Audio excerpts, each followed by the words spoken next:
Welcome friends. आज हम लोग डिस्कस करने वाले एक बहुत ही इंपॉर्टेंट टॉपिक जो न्यूज में है, दैट इज ब्रिक्स। आपने सही सुना।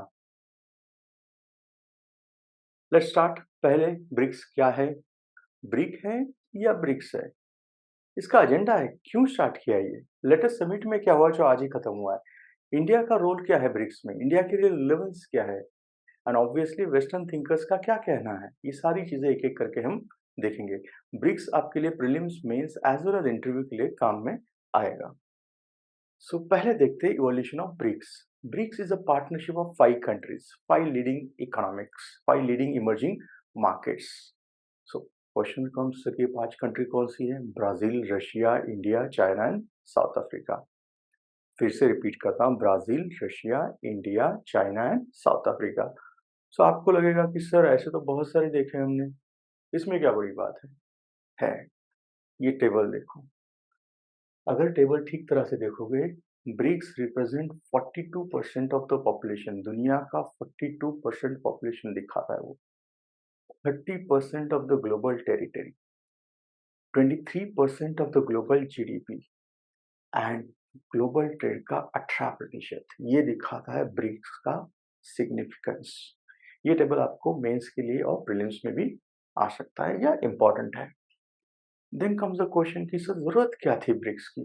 सो डोंट यू थिंक यूएस की एक हेजेमनी चल रहा है, वेस्ट का डोमिनेंस सब जगह चल रहा है, तो ऑब्वियसली सब लोग क्या चाहेंगे? एक मल्टीपोलर ग्लोबल ऑर्डर। ये एक पहला कारण। दूसरा, करेंसी कौन सी सबसे ज्यादा पावरफुल है? It is dollar. से डी डॉलराइजेशन भी तो एक जरूरत है, एंड ग्लोबल साउथ का भी तो एक वॉइस होना चाहिए, तो वो भी इम्पोर्टेंट है। एंड नॉट ओनली दैट, जिस तरह से इंडिया और चाइना की इकोनॉमिक राइज हुई है, ऑब्वियसली इसका रिलेवेंस और बढ़ता है।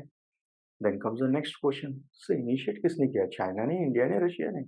लिसन, गोल्डमैन सैक ने एक रिपोर्ट पॉपुलराइज की थी 2001-2 में। उनके इकोनॉमिस्ट जिनका नाम है जिम ओ नेल, उनका मानना था कि 2050 तक ये चार चार कंट्रीज काफी पावरफुल होंगे इकोनॉमिक्स वाइज। तो चार कौन से कंट्री उन्होंने बताई थी? India, China, Russia and Brazil. तो यू में से कि सर आप तो चार की बात कर रहे हैं, लेकिन यहाँ तो 5 दिख रहे हैं। ब्रिक है या ब्रिक्स है? लेट अस सी। ब्रिक का पहला समिट ऑफिशियल हुआ 2009 में रशिया में, बट बाद में साउथ अफ्रीका को इसमें इंडक्ट कर दिया और ब्रिक्स से वो क्या बन गया? फिर ब्रिक्स बन गया। आई होप क्लियर हुआ है कैसे ब्रिक टू ब्रिक्स का प्रवास।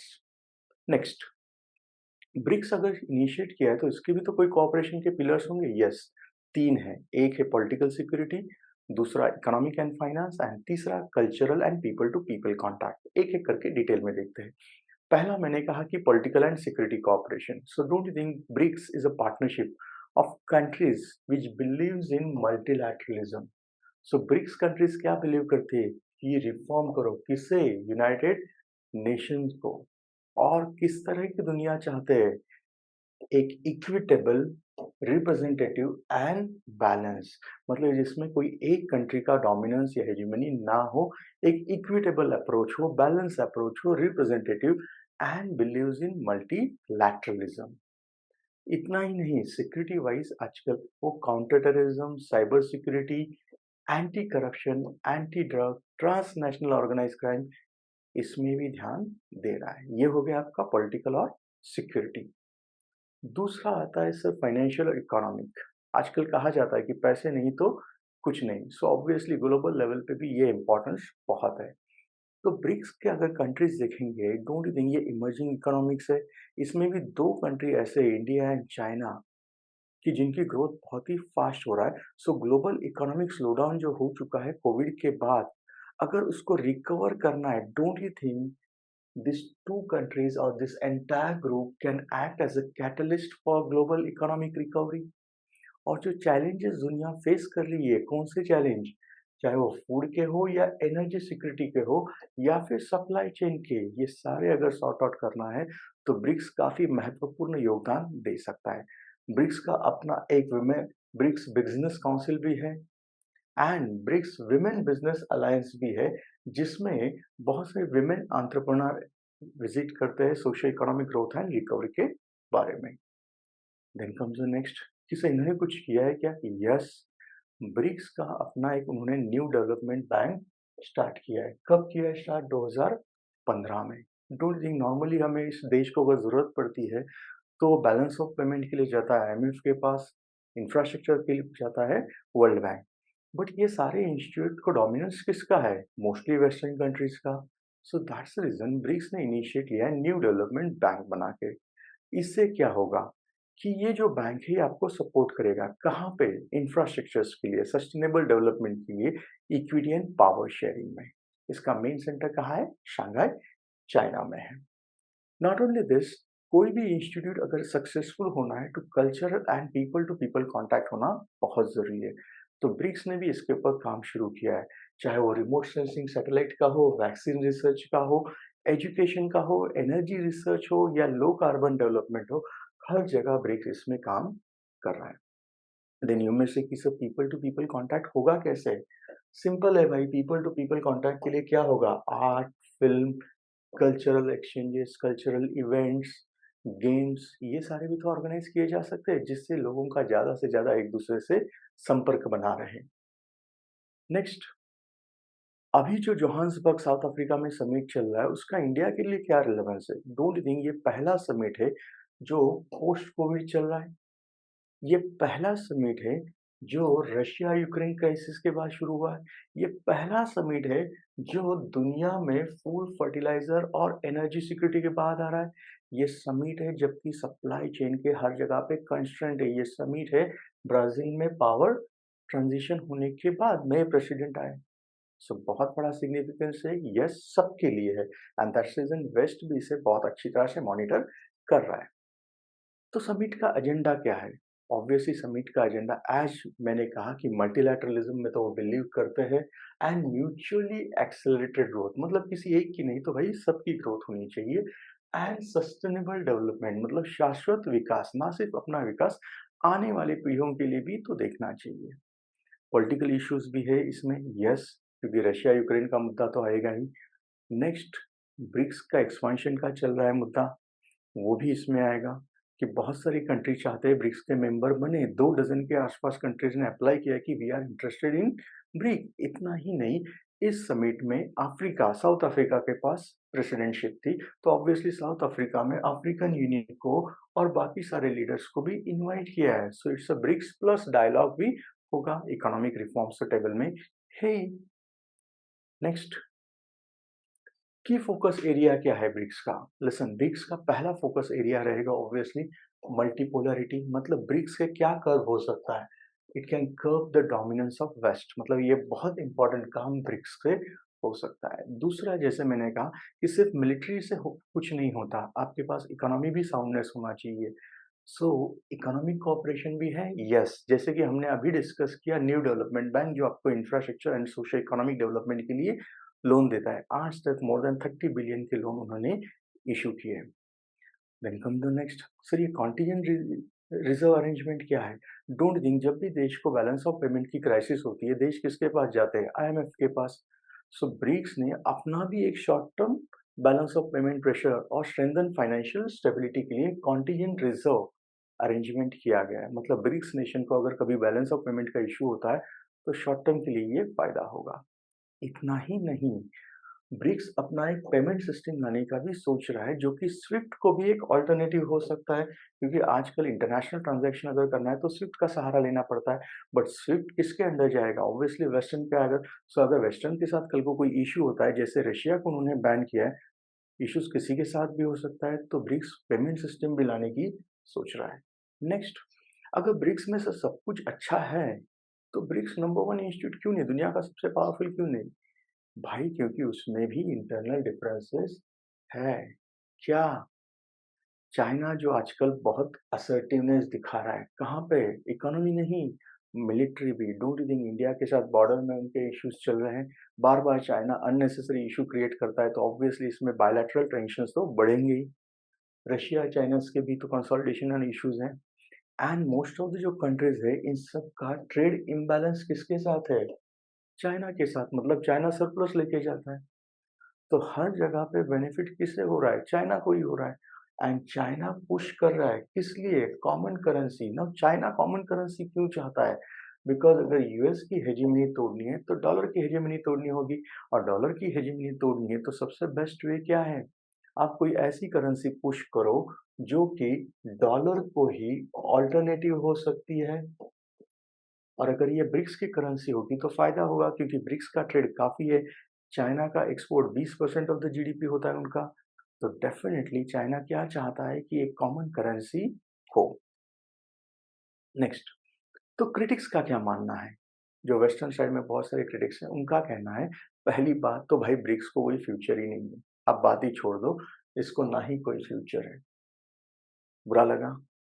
कारण भी तो दिया होगा। उनका कहना है कि भई आप यूएस की हेजेमनी को चैलेंज कर रहे हैं या वेस्टर्न हेजेमनी को, मोर स्पेसिफिक यूएस की हेजेमनी। बट अगर आप ब्रिक्स के देश देखेंगे तो उनके बीच में ही इंटरनल कॉन्ट्रडिक्शंस बहुत सारे हैं। कैसे? लेट अस सी। इंडिया चाइना ऑलरेडी एक वॉर हो चुका है, बॉर्डर पे अभी भी इश्यूज हम लोग आते हैं, बीच में न्यूज़ में आता रहता है। सो अगर कल को वॉर होता है तो एक झटके में वो कोलैप्स हो जाएगा। रशिया कितना भी चाहे चाइना से नंबर 2 बनना पसंद नहीं करेगा लॉन्ग टर्म में। सो सिक्योरिटी वाइज़ तो पहला ही इश्यू आ गया आपका। दूसरा आप कहते हैं कि सर हमारा ट्रेड बहुत है, 18% दुनिया का ट्रेड कवर करते हैं। बट वो दुनिया का विदिन ब्रिक्स आपका जो ट्रेड है, तो आज भी 7% से नीचे है। मतलब इकोनॉमी वाइज़ भी आप उतने इन्वॉल्व नहीं है, इंटीग्रेट नहीं है एक-दूसरे में और इकोनॉमी वाइज़ भी आप सारे किससे इंटीग्रेट ज़्यादा है? वेस्ट से, मतलब किससे? यूएसए और यूरोप से। मतलब चाइना का भी सबसे ज़्यादा ट्रेड किससे चलता है? यूएसए से। इंडिया का भी चलता किससे है? यूएसए या वेस्ट से चलता है। मतलब मोर डिपेंडेंस आपका किससे है? आप वेस्ट का डोमिनेंस कम करने की कोशिश कर रहे हैं, बट आप डिपेंडेंट ही किसके ऊपर है? हमारे ऊपर है। और सबसे बड़ी बात, भाई पॉलिटिकल आइडियोलॉजी कहाँ एक है? ब्राज़ील, इंडिया और साउथ अफ्रीका। ये तो 3 डेमोक्रेसीज़ हो गई। But what about China and Russia? ये तो ऑथोरिटेरियन हो की तरफ है। तो आपकी पॉलिटिकल आइडियोलॉजी भी एक नहीं है। तो कैसे आप चैलेंज करोगे? एंड सबसे बड़ी बात, कल्चर होता है। यूएसए ने जो हेजेमनी किया है वो सिर्फ मिलिट्री के ऊपर या इकोनॉमी के ऊपर नहीं, तो यूएसए का सॉफ्ट पावर भी काफ़ी पावरफुल है। यूएसए का कल्चर उन्होंने स्प्रेड किया है। अब ढूँढ सकते यूएसए का कल्चर क्या है? हॉलीवुड, खाने-पीने का स्टाइल, कपड़े, education system, don't think USA ने ये सारा स्प्रेड किया है and that's the reason USA के पास पावर ऑफ अट्रैक्शन है। यूएसए में लोग इंटीग्रेट करने की ताकत यूएसए में है। सो आप में ऐसा कल्चरल इंटीग्रेशन क्या है? तो ऐसे बहुत सारे रीज़न उन्होंने दिए कि उसके बाद इनका कहना है भाई इसका तो फ्यूचर नहीं है। Then comes the next question. So इतना खराब सुनने के बाद ऐसा लगता है कि कुछ फ्यूचर ही नहीं। नहीं, ऐसा कुछ नहीं। ब्रिक्स को चैलेंजेस ज़रूर है, बहुत सारे चैलेंजेस हैं। क्या? जैसे कि हमने अभी डिस्कस किया, इंटरनल डिफरेंसेस बहुत है। ग्लोबल लेवल पे स्लो डाउन चल रहा है, जियोपॉलिटिकल टेंशन रशिया यूक्रेन देख रहा है। डज़ दैट मीन फ्यूचर नहीं? नहीं, ऐसा नहीं। मैं ऐसे ही ऑप्टिमिस्टिकली नहीं बोल रहा हूँ। अगर फ्यूचर नहीं होता, तो 2 डज़न से ज़्यादा कंट्रीज़ आपके पास अप्रोच क्यों कर रही है कि हमें भी मेंबर बनाओ? दैट इटसेल्फ मीन्स फ्यूचर है। तो ब्रिक्स को क्या करना चाहिए? ब्रिक्स को एक चीज़ देखनी चाहिए कि कॉम्प्रिहेंसिव डेवलपमेंट हो, मतलब एक पूरी तरह से विकास होना चाहिए और सभी स्टेट्स में कोऑपरेशन होना चाहिए और जो भी इंटरनेशनल इश्यूज़ है उसको लोकतंत्र के या डेमोक्रेटाइज़ेशन होना चाहिए और ऐसा कभी नहीं कहना चाहिए कि मेरा ही कल्चर सुपेरियर है। आपको रिस्पेक्ट करना चाहिए किसके लिए? अदर्स के कल्चर के लिए भी, तो रिस्पेक्ट फॉर कल्चरल डाइवर्सिटी। अगर 2 लोग एक होते हैं तो झगड़े होते ही है, कॉन्फ्लिक्ट होते हैं, तो कंट्रीज़ में भी हो सकते हैं, बट वो झगड़े को आर्म्ड कॉन्फ्लिक्ट में मत कन्वर्ट करो। जो भी कॉन्फ्लिक्ट है उसका रेज़ोल्यूशन आपको कैसे लाना है? पीसफुल तरीके से। And most important, most of the thinker जो क्रिटिसाइज़ करते हैं कि यहाँ पे कोई होमोजेनिटी नहीं है, बट डोंट थिंक, भारत को भी ऐसे ही क्रिटिसाइज़ किया करते थे कि भारत में तो बहुत अलग-अलग रिलीजन है, बहुत अलग-अलग लैंग्वेज है कि कैसे सर्वाइव करेगा? बट भारत ना कि सर्वाइव, बहुत अच्छी तरीके से सर्वाइव कर रहा है एंड आज ग्लोबल का एक अच्छा economic power as well as military power भी हो चुका है। सो भारत ने दुनिया को दिखा दिया यूनिटी इन डाइवर्सिटी। सो अगर भारत दिखा सकता है, तो ब्रिक भी तो एक एग्ज़ाम्पल हो सकता है। किस चीज़ का? यूनिटी इन डाइवर्जेंस, कि भाई हम में अलग-अलग है, कल्चर अलग है, बहुत सारी चीज़ें अलग है, बट फिर भी कुछ इश्यूज में हम एक हो सकते हैं, यूनिटी इन डाइवर्जेंस। एंड आज ही के दिन 6 नए कंट्रीज को इसमें एडमिट किया है। कौन-कौन से नए कंट्रीज है? Iran, Saudi, UAE, Ethiopia, Egypt and Argentina. मतलब नेक्स्ट ईयर से ये कौन होंगे? मेंबर होंगे। अब आता है last topic, that is mains का क्वेश्चन। मेंस में ये क्वेश्चन डेफिनेटली आ सकता है कि ब्रिक्स का रिलेवेंस बताओ। सो इंडिया को क्या करना चाहिए? वेस्ट का साथ देना चाहिए या चाइना का साथ देना चाहिए? लिसन केयरफुली, इंडिया को हमेशा अपना स्ट्रेटेजिक ऑटोनॉमी प्रिजर्व करना चाहिए, जो कि आज तक पिछले 70 साल में हम करते आ रहे हैं। रादर ब्रिक्स जितना पावरफुल होगा, इंडिया को वेस्ट के साथ बैलेंस करना काफ़ी आसान हो जाएगा, बार्गेनिंग के लिए बहुत अच्छी पावर मिलेगी। And and most important, India का वेस्ट के साथ अच्छा रिलेशन है, सो चाइना को भी आप बैलेंस कर सकते हैं। But at the end of the day एक बात याद रखो, चाहे ब्रिक्स पावरफुल हो या वेस्ट का इन्फ्लुएंस हो, एक चीज़ आप हमेशा याद रखना, ओनली स्ट्रेंथ रिस्पेक्ट स्ट्रेंथ। मतलब क्या? ब्रिक्स बढ़े अच्छी बात है, वेस्ट बढ़े अच्छी बात है, हम किसी का कम नहीं कर रहे। भारत को अपनी स्ट्रेंथ बढ़ानी चाहिए, क्योंकि ताकत ही ताकत का रिस्पेक्ट करती है। और ये हमने कल ही देखा है जब हमारा चांद्रयान-3 मिशन सक्सेसफुल हुआ है। नेक्स्ट, एक क्वेश्चन प्रीलिम्स के लिए कि नीचे 6 कंट्रीज के अब में जो मेंबर्स के लिए इनवाइट किया गया, कौन-सा उसमें मेंबर नहीं है? सऊदी, ईरान, फ्रांस या इजिप्ट? अगर आंसर आता है तो कमेंट बॉक्स में लिखिए। अगर वीडियो पसंद आया होगा तो लाइक, शेयर एंड सब्सक्राइब करना। Thank you very much.